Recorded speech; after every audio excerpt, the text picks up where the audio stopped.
Mutia Besti dengan NIM 209190056. Perkenalkan, saya Aramita Evlianti dengan NIM 209190051. Baiklah, perkenalkan nama saya Dita Natasha Gantari dengan NIM 209190049. Perkenalkan, nama saya Siska Febriani dengan NIM 209190047. Perkenalkan, nama saya Suhadatun Nur dengan NIM 209190054. Perkenalkan, nama saya Nur Hapri Daneliani Nisa dengan NIM 209190057. Kami dari kelompok 1 akan menjelaskan tentang materi filosofi penyelenggaraan TPA. Baiklah, langsung saja. Pendidikan anak usia dini atau biasa disingkat dengan PAUD adalah suatu upaya pembinaan yang ditujukan kepada anak sejak lahir sampai dengan usia 6 tahun yang dilakukan melalui pemberian rangsangan pendidikan untuk membantu pertumbuhan dan juga perkembangan jasmani serta rohani agar anak memiliki kesiapan dalam memasuki pendidikan yang lebih lanjut. Pendidikan anak usia dini ini diselenggarakan sebelum jenjang pendidikan dasar. Pendidikan anak usia dini dapat diselenggarakan melalui 3 jalur, yaitu yang pertama jalur formal, kemudian ada jalur non formal, dan yang terakhir ada yang informal.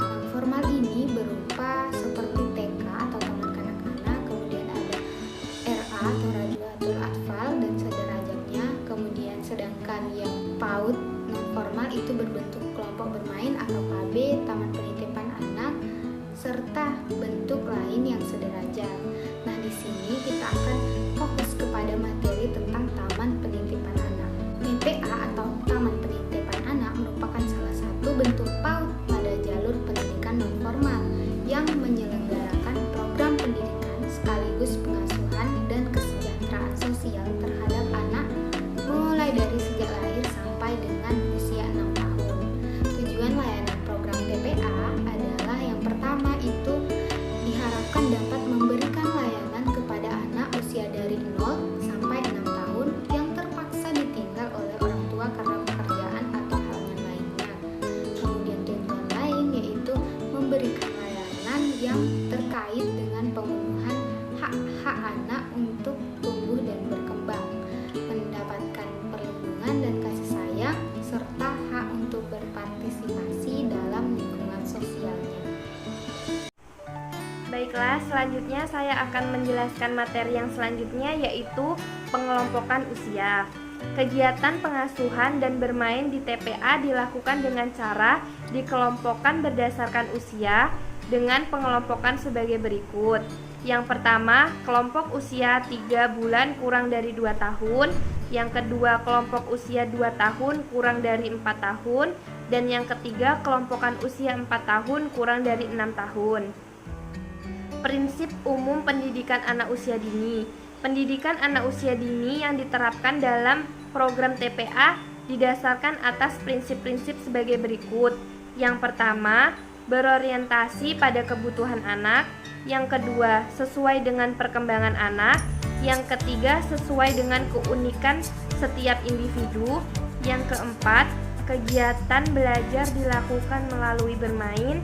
Yang kelima, anak belajar dari yang konkret ke abstrak, dari yang sederhana ke yang verbal, dan dari diri sendiri ke sosial.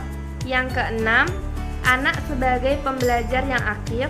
Yang ketujuh, anak belajar melalui interaksi sosial.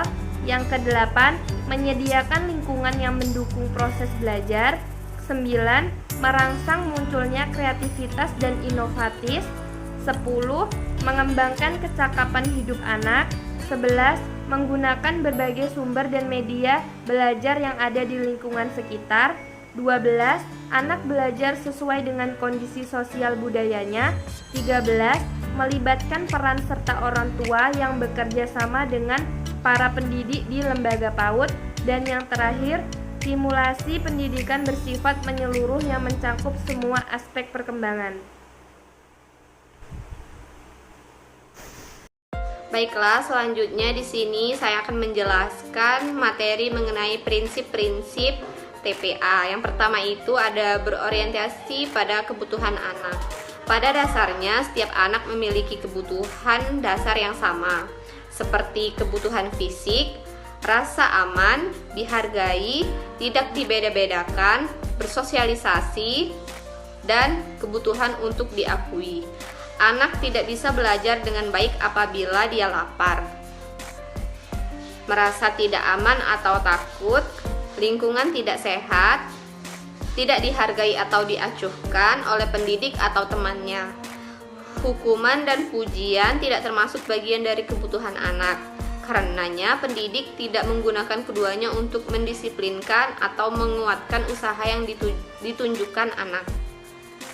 Yang kedua, yaitu sesuai dengan perkembangan anak. Setiap usia mempunyai tugas perkembangan yang berbeda. Misalnya, pada usia 4 bulan, pada umumnya anak sudah bisa tengkurap. Lalu, pada usia 6 bulan, anak sudah bisa duduk. Kemudian, pada usia 10 bulan, anak sudah bisa berdiri.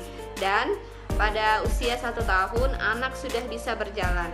Pada dasarnya, semua anak memiliki pola perkembangan yang dapat diramalkan.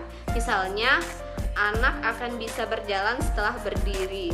Oleh karena itu, pendidik harus memahami tahap perkembangan anak dan menyusun kegiatan sesuai dengan tahapan perkembangan untuk mendukung pencapaian tahap perkembangan yang lebih tinggi lagi.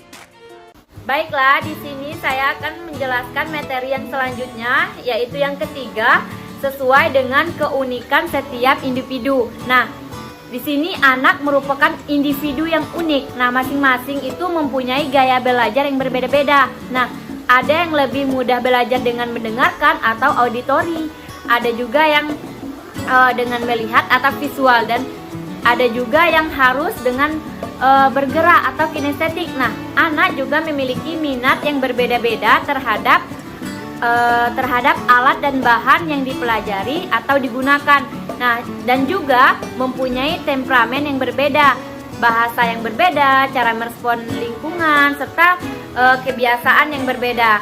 Nah, di sini seharusnya pendidik seharusnya mempertimbangkan perbedaan individual anak serta mengakui bahwa perbedaan tersebut sebagai kelebihan dari masing-masing anak tersebut. Nah, selanjutnya untuk mendukung hal tersebut, pendidik harusnya menggunakan cara yang beragam dalam membangun pengalaman anak serta menyediakan ragam mainan yang cukup. Yang keempat, yaitu ada kegiatan belajar dilakukan melalui bermain. Nah, pembelajaran dilakukan dengan cara yang menyenangkan melalui bermain. Anak belajar tentang konsep, tentang matematika, sains, seni, kreativitas, bahasa, sosial, dan lain-lain sebagainya. Nah, selama bermain, anak mendapatkan pengalaman untuk mengembangkan aspek-aspek atau nilai-nilai moral, fisik, motorik, kognitif, bahasa, sosial, emosional, dan seni. Nah, pembentukan kebiasaan yang baik seperti disiplin, sopan, santun, dan lainnya dikenalkan melalui cara yang menyenangkan. Baiklah, di sini saya akan melanjutkan materi selanjutnya, yaitu dasar filsafat pendidikan di TPA.